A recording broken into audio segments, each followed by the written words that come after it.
Well, welcome back to the mill. My name's Bill. This is Pirate Solutions Forestry. And today we get a little bit of a different treat especial. We're going to do some chainsaw milling on a big, huge white oak. And what I'm doing right now, my mill saw that has my 56-inch bar on it hasn't been running in a while. So what we're doing right now is getting ready to see if she needs a little sharpen up.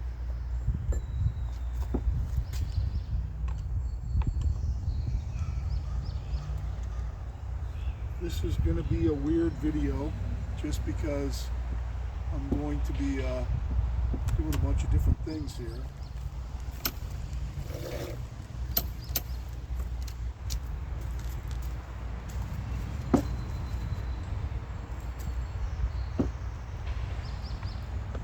This is one way on the chain that is stretched out too long to get it tight, is to actually, instead of lifting up on the bars, lift up on the power head, tighten it down. That gets you a little bit of, and when it's in the chainsaw mill it won't matter, that gets you a little bit of tightening room. The only problem with doing that is if it's a new chain, which this is not. If it loosens up when you're chainsaw milling, you can loosen these and tweak the head around a little bit and end up tightening it while it's in the mill, so you don't have to take it out. Right now what we're going to do is we're going to run through this chain, put an edge on it. I would say right now feels okay. It's probably almost usable the way it is. Let me show you what I got going on first. So we got the 99cc 660 that I build. I also have a backup in the truck there because this one has not run probably, it definitely over a year. I'm not sure exactly how long, could be a couple years. We've got a big white oak, and it is, if you didn't watch the video, it's about 42 inches wide right here. And what I need, I have a very, very sick friend who needs a countertop that he brought me over a template while I was at the logging show, and the slab that I had saved for him, which is this Norway maple over here, which is dry. This Norway maple slab right here will not cover his template, so I need something bigger. So that white oak was milled off about 4 or 5 years ago.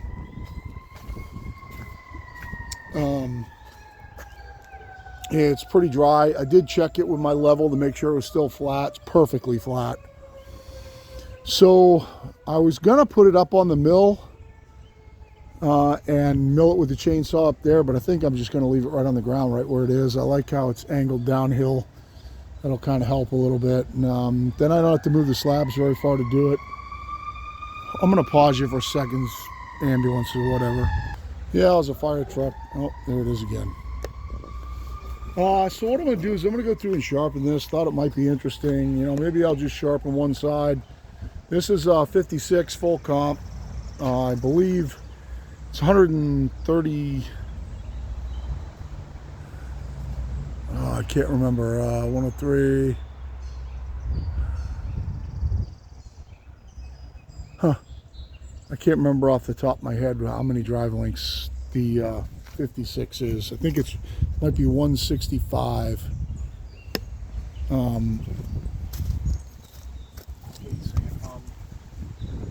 Yeah, it's 168 drive lengths. So we're gonna whip through, and we're gonna file them over to 10 degrees. They don't need very much; you just need a touch up. I'll show you a couple teeth in a minute. I was actually, when I was up at the logging show, we were talking a little bit of chainsaw milling. And a slab like this at you know, say 42 inches wide and just over 8 feet long, those passes will probably take me somewhere in White Oak, somewhere around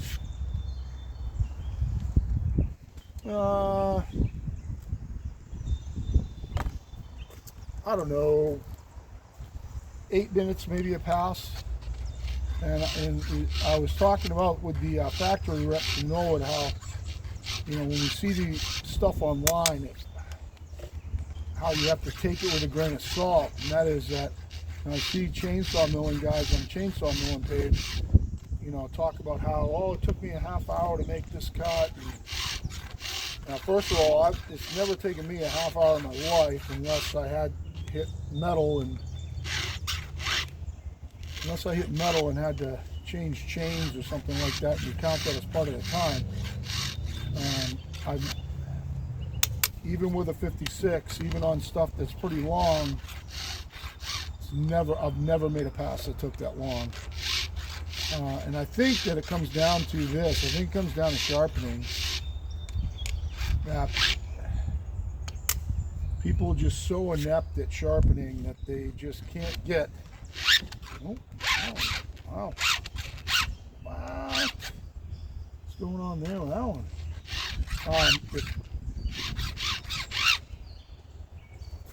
It's like a case hardened tooth. But they just cannot get their chain sharp. Oh, that's a case hardened tooth. At least the gullet is, not the toothpaste isn't, but the gullet is for sure. Huh. That's strange. And if you can't get sharp, you just can't cut, period. And then I think the other side, there's another one, another case hardened tooth. I think another thing is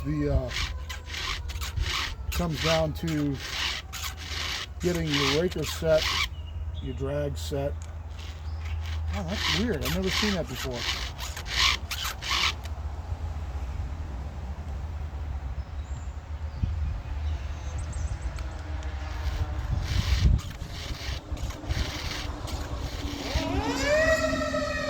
They're just going by, aren't they?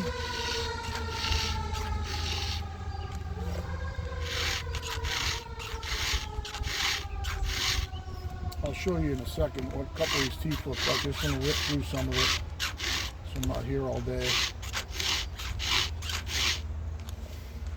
So I was checking with a micrometer so I could talk kind of intelligently about this to see where my drags are on this chain. And this saw pulls this chain fully buried, fine, in hardwood. My drags on this are 30 thousandths. I'll show you how I check that too.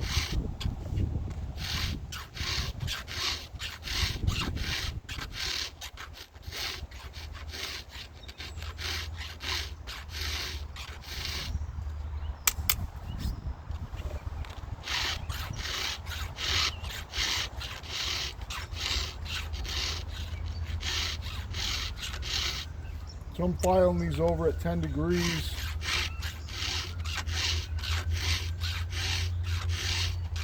I don't know what the hell happened up the street. There's all kinds of sirens coming. I'm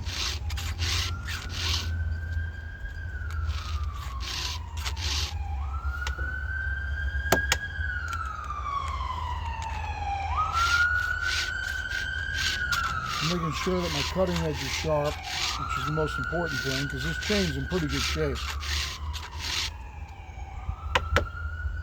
I'll show you what that tooth looks like. Doesn't take very long to do a 56 inch. You'll see that in a second when I just mow through the rest of this chain. See if I can get a close-up of what teeth look like.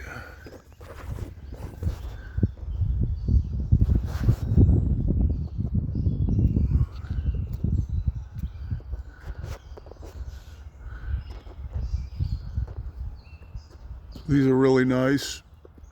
Let's see what the C looks like on the back side. I think that's important to not wiping the chain in 2 seconds.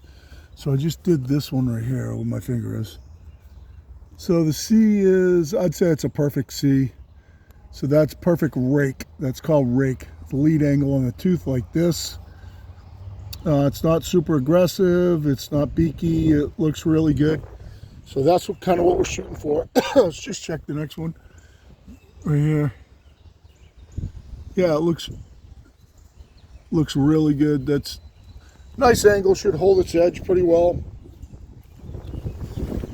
It's not going to be super diggy, which we don't want in big ass 42-inch wide white oak. I'm going to pause you guys 1 second while whatever this fire truck goes by here. Unless it's going a different way. Pause you. All right, that one's pretty much gone by. So I'll show you how I check my rakers just to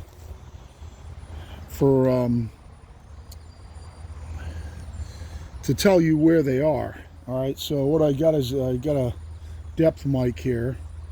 I'm just setting 0 on my anvil. It's showing 1.5 there, and you can 0 it if you want to. I don't have to. And then hopefully, yeah, you'll be able to see this. So we set it. All I want to do is I want to kick out the bottom just a little bit, and then drop it on top of my raker, and then just bring it down until it hits the teeth. Do that one more time. That one's like almost 20 thousandths. Yeah, so I am gonna have to address these rakers. This one's only like 18, showing 18, 17. So this one's a little bit high. Now that wouldn't be too bad, in all honesty, in white oak. Let me see if it shows through. I realize I have to file the other side, but let me see if it shows through my hardwood setting on my file. Yeah, it's touching it. It's barely touching it. So they're just a teeny bit high. Let's see where this comes down to. This tooth is sharpened, so I can do this. This is just setting the raker to this one tooth. So it did take a little bit off. Let's go ahead and check it now. Let's see where it shows up now. So I'm showing 0s. That shows up. And then let's just kick it out a little bit, and we'll drop it down on top of that one. We'll see where that one is. So it's showing actually 25 thousandths. So that's where my hardwood setting takes it to. And that is with a progressive gauge, with this gauge on the hardwood side, which you can see is really wiped because I use it a lot for milling, or used to. And that is a very smooth drag depth, 25 thousandths on these. I just wanted to see what the mic said versus what the gauge actually sets it at. And what it does is it brings down, for those of you that are new to the channel and don't watch sharpening videos, don't want to learn, what it does is, if you look at this drag right here, the gauge brings the drag down at an angle like that, and I'm 25 thousandths to the top of that.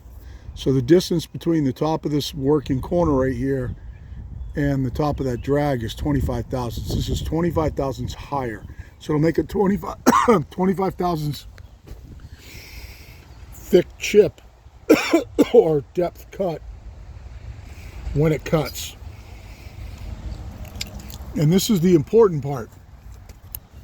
When you use this particular raker gauge, drag gauge, depth gauge, it sets at an angle like that. And it sets this drag to this one tooth, not an average of these two, but to this one tooth.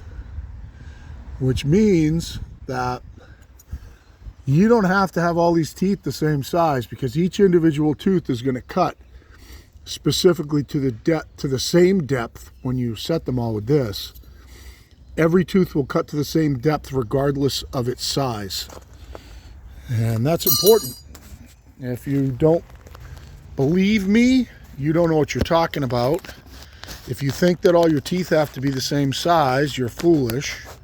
They don't, but the way that your tooth cuts and the bite that your tooth takes does matter. And what we do when we take it down with a progressive depth gauge is that we make it so that, see if I could, yeah, you guys can see that, that the tooth takes the amount of bite, the same amount of bite per tooth, not per average or anything like that, but per tooth. It's a good burr all the way across. I'm just watching for, on the top of the tooth here, for a burr to fold over. And once that burr folds over the top of the tooth, that tooth's sharp. These teeth aren't damaged. They don't need much.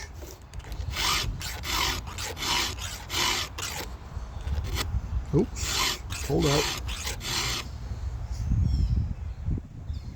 We're not whittling these things down like, like we're trying to make a wooden balsa wood reindeer. Just making the tooth sharp. And I can watch the top edge as I come across and see when the edge goes straight and when the burr, it's catching my fingernail right now, forms all the way across. So I know that tooth is sharp.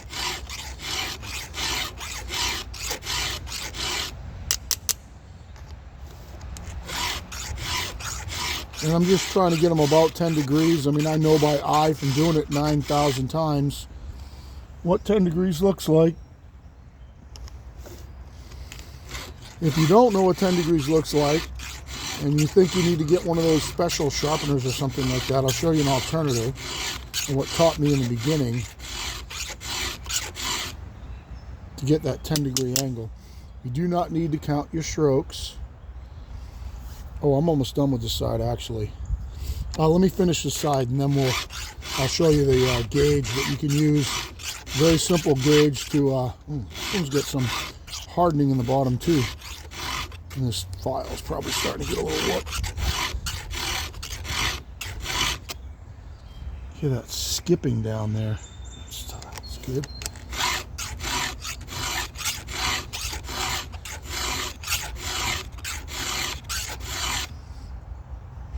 This one is, can't tell what kind of chain this is.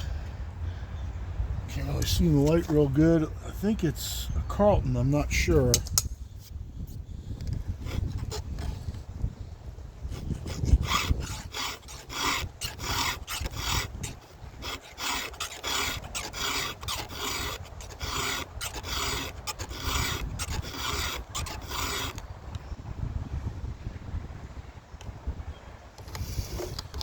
Only a couple left here.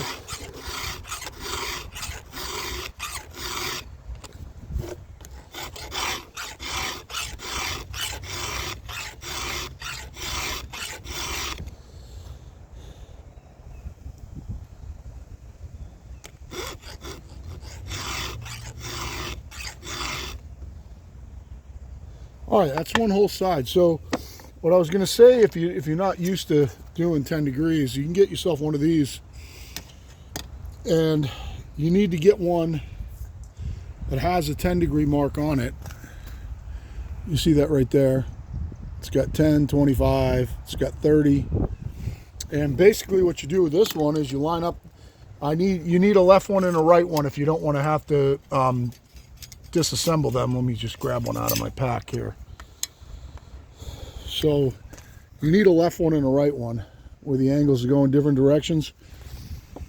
And you set it on here, you line up that 10-degree mark with the edge of your bar like that, and then you just push through like this. And that helps you set that 10-degree angle. And I don't use these very much, or I don't use them anymore almost at all, because what you do in these is you wipe just one spot on the file.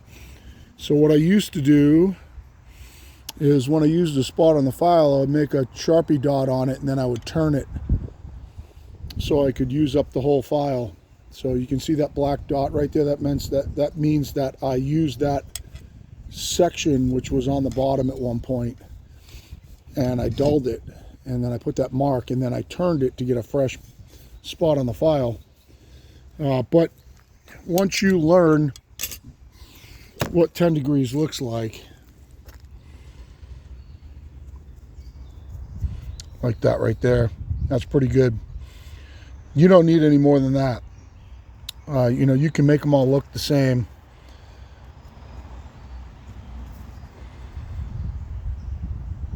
Perfect, 10 degrees.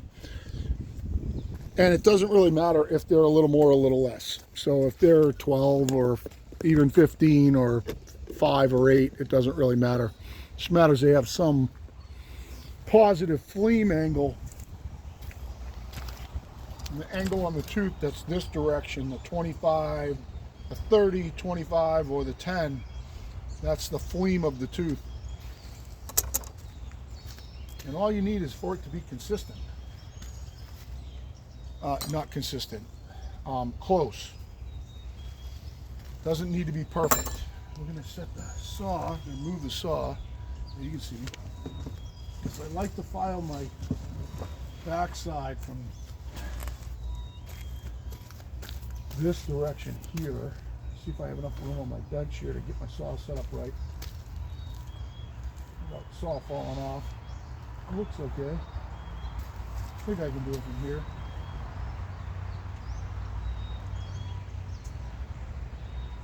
Oh, I might spin it all the way around. Let me back you guys up. Normally I do it on the tailgate of my truck, and I can just slide the saw inside the bed, but in this case I can't. So what I'm going to do is grab my saw here. So much shit on my bench, so I got stuff in my way.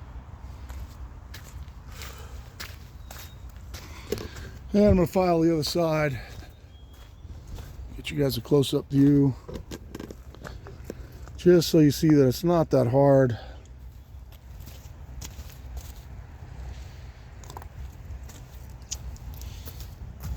And from this side, we basically do the same thing.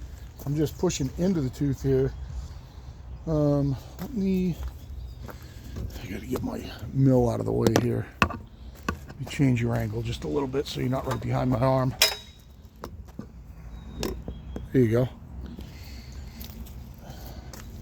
Try if you can to file over the vise. It's most stable right there. You always blew a tooth, so I know where to start. This side I can push back into the tooth, so it's a little bit faster. And I got to make sure that once I get one tooth to 10 degrees here and kind of get that angle down, wow, the file's starting to get beat. Once I get the angle down, I can kind of set my arms, like that one right there is perfect. I can kind of set my arms and get ripping on it. So once I get like this, where I'm on the right angle,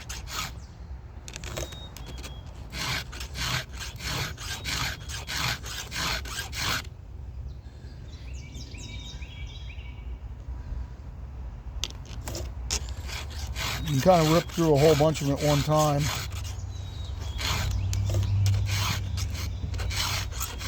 This side, I'll be honest with you, the C under the teeth is a little deep, so I'm struggling trying to keep my file high right now.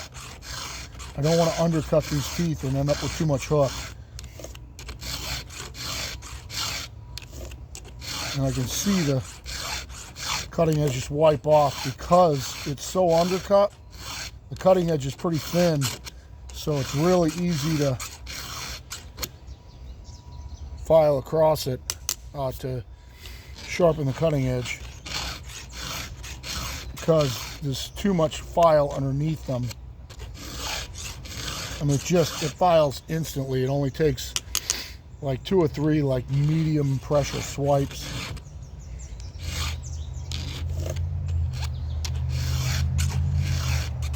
Like that right there, that tooth is done. This one right here, right there, that's done. The whole tooth cutting cut to angle and it's sharp because I'm keeping the file up a little bit.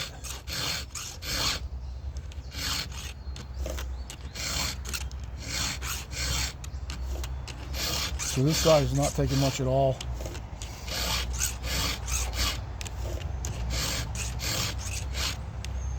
Because last time I filed, I definitely got too deep on this side.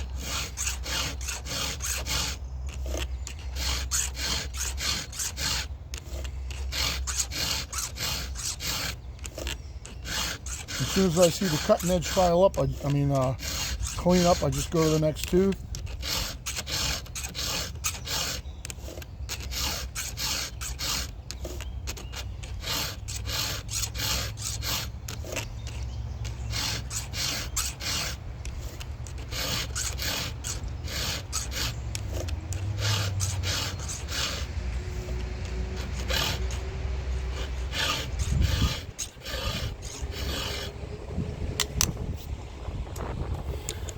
Because I haven't used my saws in so long, this whole process, normally when I take a saw out, it's already sharp and I'm all ready to go and I'm already milling now, but because I haven't used this 56 in a while, and whatever job I was on, I must have run like the dickens away from it, because I usually never put a saw away dull, and this one was dull. Not dull, but definitely not sharp, and this particular job is going to take sharp.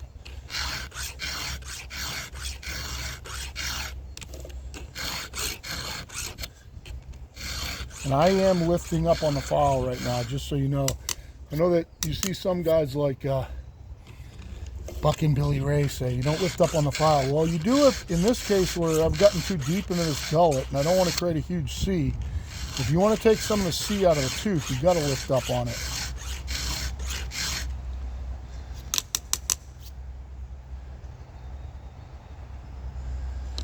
Only get a couple more to go, and this is the whole side of this 56. This gullet's not deep enough.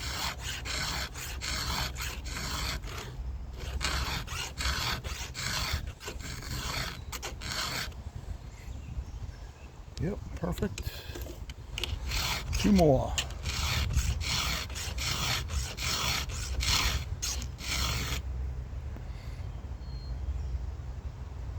Perfect. One more. That one cleaned up like instantly. All right, so this chain is sharp, and we're gonna have to take the breakers down. I don't think I'll bore you with that. I'll show you a couple, which I already have actually. I like to do it from one side. Which means I'm gonna flip my saw back around. Pretty crazy on this big ass bench here. I don't know if I need to do it. So I like to do it from just this side. I want to use a fairly sharp file, or I have to find a spot on a file that is sharp, which usually is the tip of the file up here. Doesn't get used a lot. Usually they get wasted down in here. Start at my blue mark. I like to push it to the end and do a whole side, and I'm going to use the hardwood setting. Some of these are not going to take almost anything. Like I'm not even hitting this side. And I'm barely hitting here. So this is going to be pretty barely hitting the other side. So these don't have to come down much. I didn't take much off these teeth.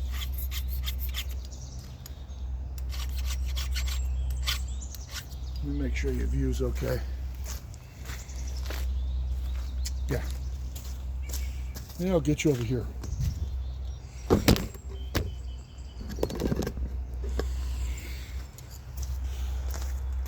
So look for my mark. Here's the last one I did.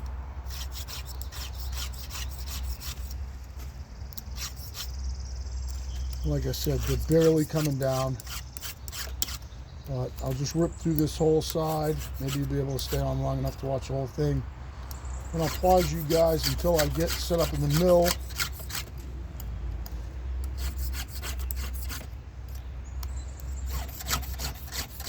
What this is doing right now is it's getting the relationship between the raker and the top of the tooth the same on every tooth. So it should cut fairly smooth, won't be chattery, should feed nice and smooth.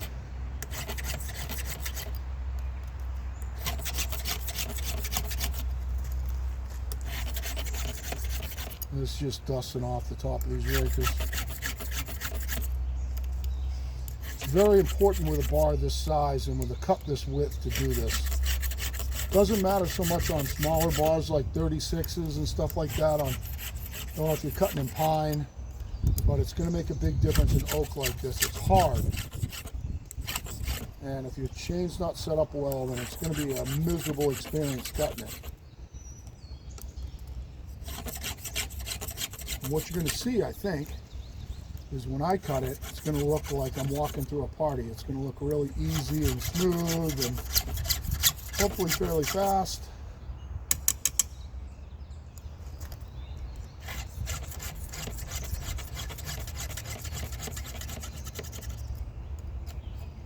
You can check to see if your raker's high by going like that. Like this one's not really even high.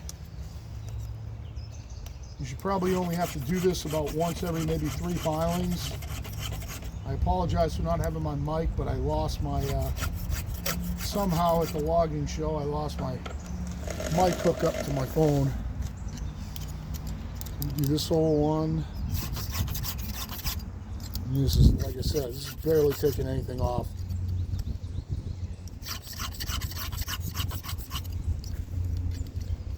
Should be a nice, fairly even, smooth feed cut. If I can get the saw running, the saw doesn't have any stale gas in it. It's sitting around so long.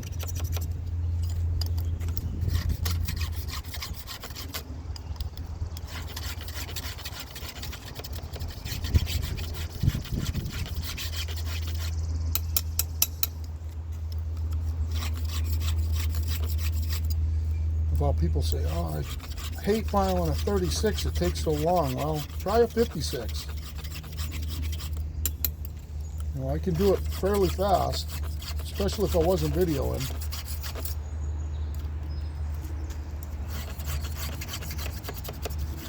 This is not taking, if you see me take a bunch of swipes, it's not taking too many swipes. I can't go too deep. The gauge keeps you from going too deep, so you don't have to worry about over filing these. I'm just looking for that right there, that it's not high. So I want all my teeth cutting.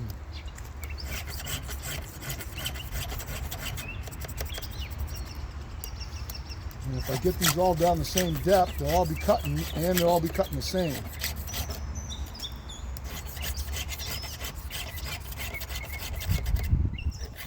This one's pretty high. Still pretty high.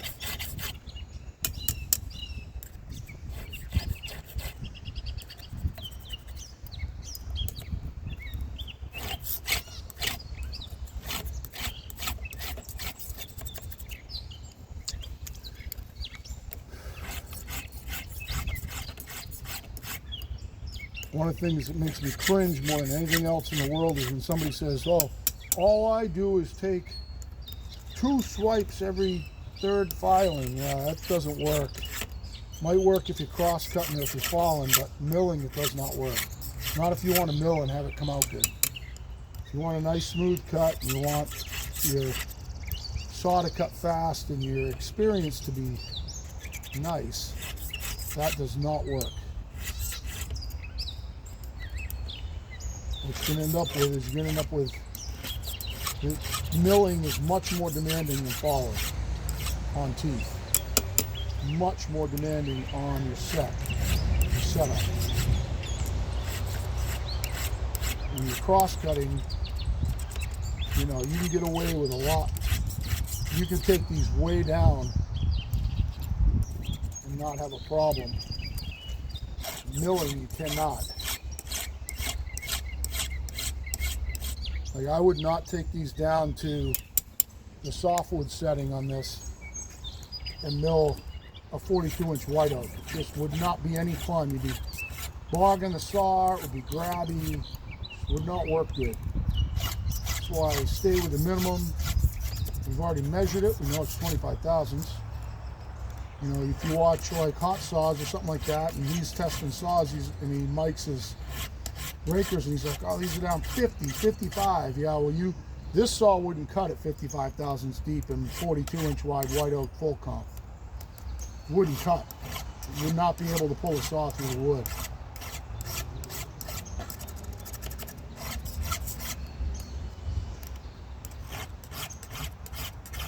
I've only got,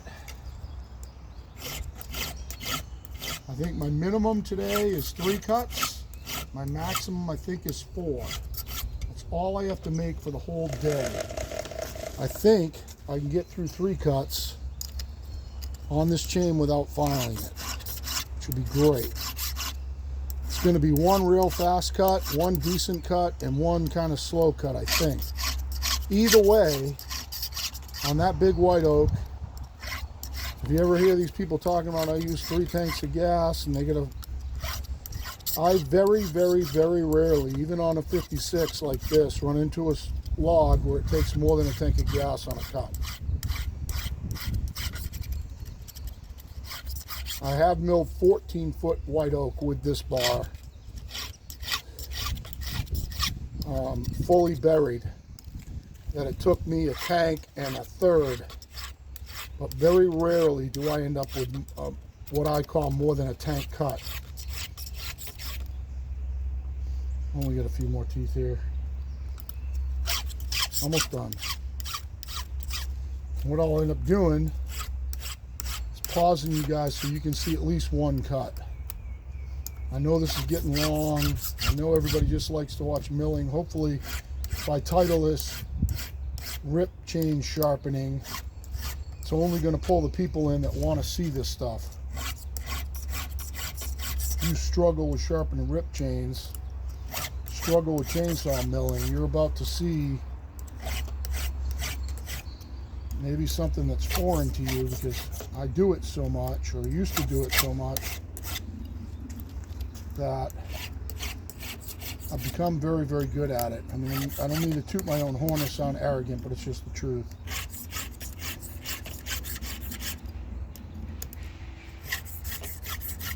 All right, done. All right, so this one's all done. I'm gonna I'm gonna actually pause you guys. I'm gonna put this camera on charge, get myself set up to make this cut. And just in case this saw, I have a problem starting it, so I don't bore you guys, I am gonna pause you guys. I'm gonna put you on charge, and I'll bring you back out.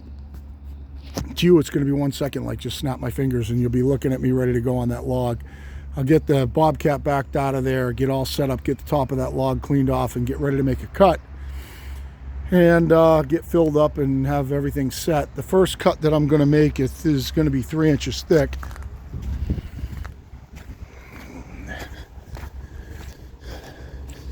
Which is going to take me down to the pith on both sides, because I actually have the pith centered here.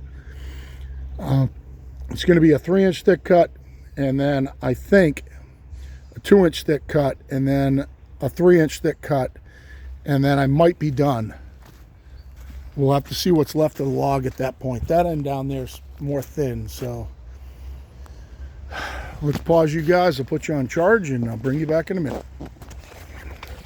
All right, so I'm all geared up here, all fueled up, all oiled up. I got oil in my auxiliary tank. I set my mill with gauge blocks, so I'm at 3/4 of an inch thick. Let's see if this Pharmatech clone saw that I built, I don't even know how many years ago, maybe 7, 8 years ago. Let's see if it fires up after not running for a couple years. So we'll get you, let's just start over here. I'll do it in these wood chips so I don't stick the thing in the mud. Yeah, let's see if it fires up.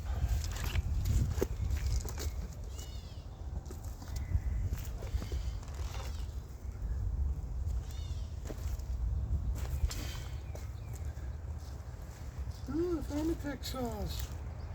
Let's see. Okay.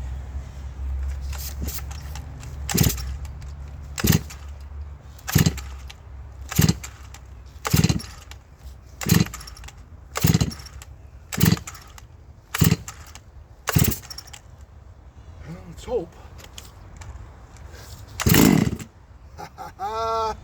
Boys and girls.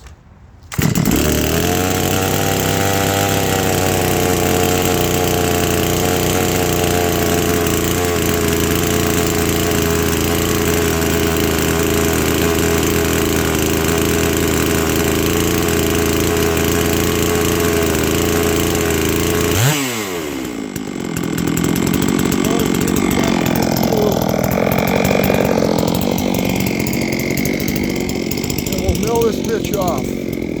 How you like that thing for sitting for a couple of years? This is a good view. This vlog is just over 8 feet long. It's going to be about a 42 wide nut. Maybe a little less down here, but close.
couple things to note here before I pause you guys and pull the slab off is number one, how clean my chain is.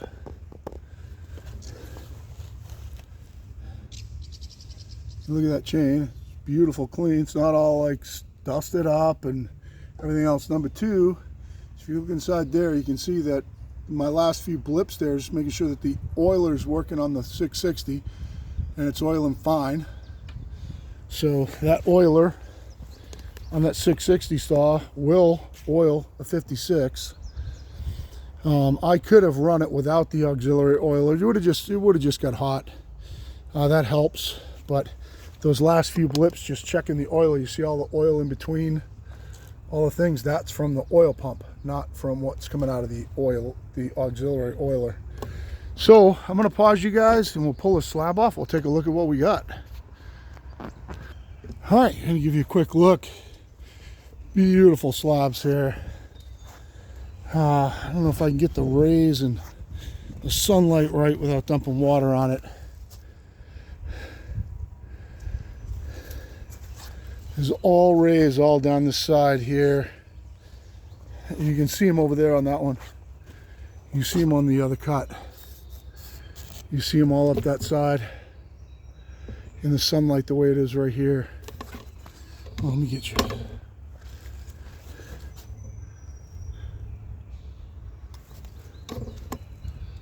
Really pretty piece. Great, beautiful grain. I will say this. I am going to take, it's all raised through here too. I don't know if you guys can see it like I can, but they're backwards to the sun right now, so they're showing up light colored. But I think what I'm going to do, since it's got that big check in it right there, I think, how far does that check go on the other side? I think I'm going to take one more 3-inch piece off. Yeah. I'm going to take one more 3-inch piece off and then take the 2. So I have at least 2 more cuts. One's going to be just set up the way I am right now. I can just go ahead and fuel up and run it again. Hopefully it's not going to be a pain in the ass as it's starting to wear that chain. This right here is 42 wide.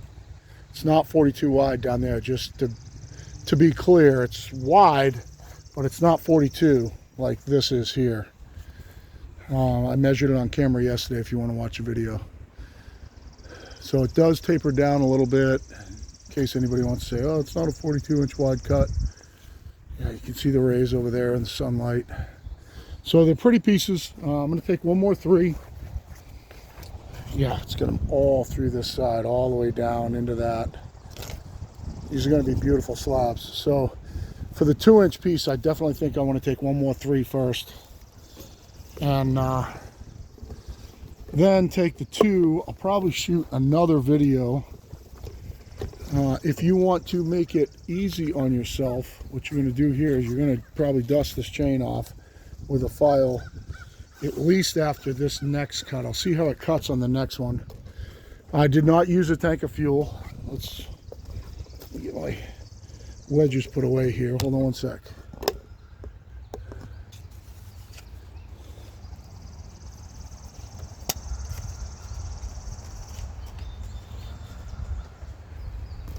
Show you how much fuel's left in this.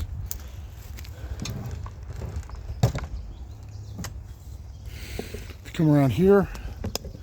So on that big cut, I wish I could see through the viewfinder. Hopefully I can't see through the viewfinder. Oh, there we go.